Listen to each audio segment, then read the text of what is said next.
എല്ലാവരും പഠിച്ചൊക്കെ ഏകദേശം കഴിഞ്ഞെന്ന് വിചാരിക്കുന്നു. നമുക്ക് ഇന്ന് കെമിസ്ട്രിയിലെ 1 മുതൽ 3 വരെയുള്ള ചാപ്റ്റേഴ്സ് ഒന്ന് ക്വിക്കായിട്ട് റിവിഷൻ ചെയ്ത് പോകാൻ വേണ്ടിയിട്ട് കുറച്ച് ക്വസ്റ്റ്യൻസ് ആയിട്ടുമാണ് മിസ് വന്നിരിക്കുന്നത്. ഈ വീഡിയോ കഴിയുന്നതും ഫുള്ള് കാണാൻ ശ്രമിക്കുക. വളരെ കുറച്ച് നേരമേ ഉള്ളൂ. കാണുന്നത് നിങ്ങൾക്ക് ഒരിക്കലും നഷ്ടമായിരിക്കില്ല, നിങ്ങൾക്കൊരു അസറ്റ് തന്നെയായിരിക്കും. ഇതുപോലുള്ള ക്വസ്റ്റ്യൻസ് പ്രതീക്ഷിക്കുക. അപ്പൊ നമുക്ക് വീഡിയോയിലേക്ക് കിടക്കാം. ഫസ്റ്റത്തെ ചോദ്യം ഒരു മാച്ച് ദ ഫോളോയിങ് ആണ്. ഫങ്ഷണൽ ഗ്രൂപ്പും അതിന്റെ സ്ട്രക്ചറും തന്നിട്ടുണ്ട്. നിങ്ങളൊന്ന് ഒരു സെക്കൻഡ് എടുത്തിട്ടൊന്ന് വേഗം ഒന്ന് ചെയ്ത് നോക്കിക്കേ, നിങ്ങൾക്ക് ചെയ്യാൻ പറ്റുന്നുണ്ടോ എന്ന്. അപ്പം ഹൈഡ്രോക്സിൽ ഗ്രൂപ്പ് എന്ന് പറയുന്നത് എന്താണ്? ഹൈഡ്രജനും ഓക്സിജനും ചേർന്നിട്ടുള്ള ആൽക്കഹോൾ എന്ന് പറയുന്ന ഗ്രൂപ്പാണല്ലേ OH വരുന്നത്. ആൽഡിഹൈഡ് എന്ന് പറഞ്ഞാൽ എന്താ നമുക്കറിയാം, CHO വരുന്ന ഗ്രൂപ്പുകളാണ് എന്ത്, ഫങ്ഷണൽ ഗ്രൂപ്പാണ് ആൽഡിഹൈഡ്. കാർബോക്സിൽ ഗ്രൂപ്പ് എന്ന് പറഞ്ഞിട്ടുണ്ടെങ്കിൽ COOH. പിള്ളേർക്കെല്ലാം കിട്ടിയെന്ന് ഞാൻ മിസ് വിശ്വസിക്കുകയാണ്. നമുക്കിനി ടെക്സ്റ്റ് ബുക്കിലെ ഇത് വെച്ചിട്ടുള്ള ഒരു കോളം ഉണ്ട്, നമുക്കതൊന്ന് ക്വിക്കായിട്ട് ഒന്ന് റിവിഷൻ ചെയ്ത് പോവാം. നോക്കൂ, ഫങ്ഷണൽ ഗ്രൂപ്പ് OH എന്ന് പറയുന്ന ഫങ്ഷണൽ ഗ്രൂപ്പ് വന്നിട്ടുണ്ടെങ്കിൽ അതിനെ പറയുന്ന നെയിം എന്താണ്? ഹൈഡ്രോക്സിൽ ഗ്രൂപ്പ് എന്നാണ് പറയാ. അതിന്റെ കോമൺ നെയിം ആൽക്കഹോൾ എന്നാണ്. ഇനി COOH വന്നിട്ടുണ്ടെങ്കിൽ അതിനെന്താ പറയാ? കാർബോക്സിൽ ഗ്രൂപ്പ് എന്നാണ് പറയാ.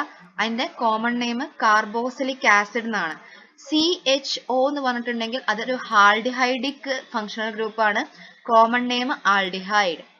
C ഡബിൾ ബോണ്ട് O എന്ന് പറഞ്ഞിട്ടുണ്ടെങ്കിൽ അതിനെ കീറ്റോ ഗ്രൂപ്പ് എന്നാണ് പറയാ. Common name ketone. ഒരു O ഗ്രൂപ്പിന്റെ കൂടെ ഒരു മീഥൈൽ ഗ്രൂപ്പ് വന്നിട്ടുണ്ടെങ്കിൽ, ഏതോ ഒരു ഗ്രൂപ്പ് വന്നിട്ടുണ്ടെങ്കിൽ അതിനെ ആൽക്കോക്സി എന്ന് പറയും. അതിനെ പറയുന്ന കോമൺ നെയിം ഈതർ. പിന്നെ നമ്മുടെ ഫ്ലൂറിൻ, ക്ലോറിൻ, ബ്രോമിൻ, അയഡിൻ ഒക്കെ വന്നിട്ടുണ്ടെങ്കിൽ അതിനെ പറയുന്ന പേര് ഹാലോ എന്നാണ് പറയാ. കോമൺ നെയിം ഹാലോ കോമ്പൗണ്ട്സ് എന്ന് പറയും. അപ്പൊ ഇത് മനസ്സിലായെന്ന് വിചാരിക്കണം. നമുക്ക് സെക്കൻഡ് ക്വസ്റ്റ്യൻ ചെയ്ത് നോക്കാം. നമുക്കിനി സെക്കൻഡ് ക്വസ്റ്റ്യൻ ചെയ്ത് നോക്കാം. Which one of the following organic compounds undergo an addition reaction? ഏതാണ്? ഈ ഓപ്ഷൻ A ആണോ, B ആണോ, C ആണോ, D ആണോ? നിങ്ങൾക്ക് ഉത്തരം ഏതാണ്? അതെ, ഓപ്ഷൻ D ആണല്ലേ, അഡിഷൻ റിയാക്ഷൻ. ഇത് ചെയ്യണമെങ്കിൽ നമുക്ക് ആദ്യം അറിഞ്ഞിരിക്കേണ്ടത് എന്താണ് അഡിഷൻ റിയാക്ഷൻ എന്നാണ്. നമുക്ക് ക്വിക്ക് ആയിട്ടൊന്ന് റിവിഷൻ ചെയ്ത് വരാം. Addition reaction in which are reactions in which unsaturated organic compounds ന് എന്ത് പറ്റുന്നത്? അതായത് അൺസാച്ചുറേറ്റഡ് ഓർഗാനിക് കോമ്പൗണ്ട്സ് എന്ന് പറഞ്ഞാൽ എന്താണ്? ഡബിൾ ബോണ്ടും ട്രിപ്പിൾ ബോണ്ടും ഒക്കെ വരുന്ന കോമ്പൗണ്ട്സിലാണ് എന്ത് നടക്കുക? അഡിഷൻ റിയാക്ഷൻ ഫസ്റ്റ് നടക്കുക. അപ്പം നമുക്ക് തന്ന കോമ്പൗണ്ട്സിൽ ഏതൊക്കെയാണ് അൺസാച്ചുറേറ്റഡ് എന്ന് കണ്ടെത്താം. നോക്കൂ, ഇതിൽ ഏതാണ് അൺസാച്ചുറേറ്റഡ്? ഈ D മാത്രമാണല്ലേ, നമ്മൾ രക്ഷപ്പെട്ടു. അപ്പൊ നമുക്ക് ഒറ്റയടിക്ക് കണ്ടുപിടിക്കാം ഏതാണ് ഈ അഡിഷൻ റിയാക്ഷൻ വരുന്നത്. ബാക്കിയും കൂടി നോക്കാം. The reaction in which triple bonded organic compounds partially combine with a small molecule to form double bonded compounds are also addition reaction. അപ്പോൾ അതായത് ഒരു ഡബിൾ ബോണ്ടോ ട്രിപ്പിൾ ബോണ്ടോ വരുന്ന ഒരു കോമ്പൗണ്ടിലേക്ക് ചെറിയ മോളിക്യൂൾസ് ആഡ് ചെയ്യുന്ന ഒരു റിയാക്ഷന് പറയുന്ന പേരാണ് എന്ത്?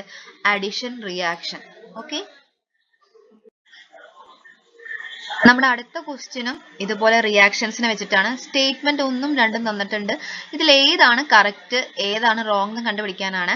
Substitution reactions are chemical reactions in which an atom or group of atoms is replaced with another atom or group of atoms in a compound. അത് ശരിയാണല്ലേ.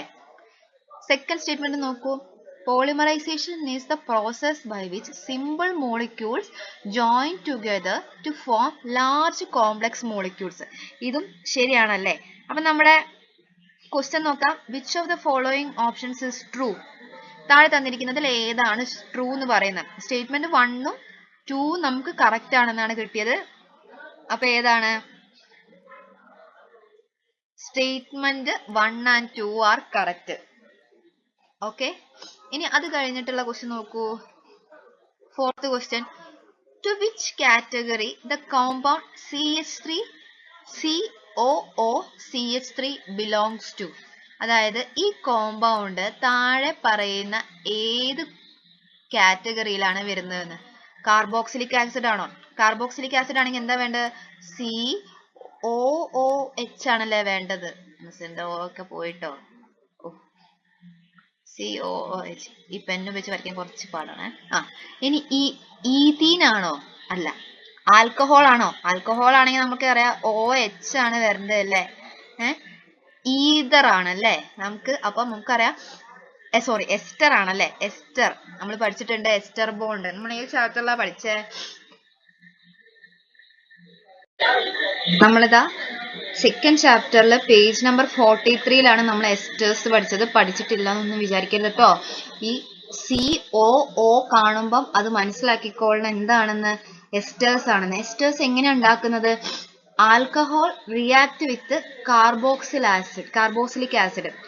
ആൽക്കഹോളും OH ഉള്ള ഒരു കോമ്പൗണ്ടും അതേപോലെ COOH ഉള്ള ഒരു കോമ്പൗണ്ടും കൂടി റിയാക്ട് ചെയ്യുമ്പോഴാണ് എന്തുണ്ടാവുന്നത്? എസ്റ്റേഴ്സ് ഉണ്ടാവുന്നത്. എസ്റ്റേഴ്സ് ഉണ്ടാവുമ്പോൾ എന്താ റിമൂവ് ആക്കപ്പെടുന്നത്? ഒരു വാട്ടറിന്റെ ഒരു മോളിക്യൂൾ ആണ് എന്ത് ചെയ്യുന്നത്? റിമൂവ് ആക്കിപ്പെടുന്നത്. ഓക്കെ, ഒരു സിമ്പിൾ ക്വസ്റ്റ്യൻ ആണ്, പക്ഷെ അവിടുന്ന് ഇനിയും ക്വസ്റ്റ്യൻസ് ചോദിക്കാൻ ചാൻസ് ഉണ്ട്. കണ്ടോ, ഒരു ആസിഡ് ഒരു ആൽക്കഹോളുമായിട്ട് ഇവിടെ ചേരുകയാണ്. അപ്പം ഈഥൈൽ എഥനോയേറ്റ് ആണ് ഉണ്ടാവുന്നത്. എന്താണ്? Water remove ആക്കപ്പെടുന്നുണ്ട്. ഓക്കെ, അപ്പൊ നമ്മള് 4 ക്വസ്റ്റ്യൻസ് ചെയ്തു. അതേപോലെ അതിന്റെ റിലേറ്റഡ് ടോപ്പിക്കും ഡിസ്കസ് ചെയ്ത് പോവുകയാണ്. ഇനിയും ഒരുപാട് ക്വസ്റ്റ്യൻസ് ഉണ്ട്. കണ്ടോ. അപ്പം നിങ്ങൾക്ക് ഇതിന്റെ സെക്കൻഡ് പാർട്ട് വേണമെങ്കിൽ തീർച്ചയായിട്ടും താഴെ കമന്റ് ചെയ്യുക. അപ്പം ഇതുവരെ കണ്ടിരുന്ന എല്ലാ മക്കൾക്കും ഇതിൽ നിന്ന് ക്വസ്റ്റ്യൻ വരട്ടെ എന്ന് പ്രാർത്ഥിക്കുകയാണ്. Thank you.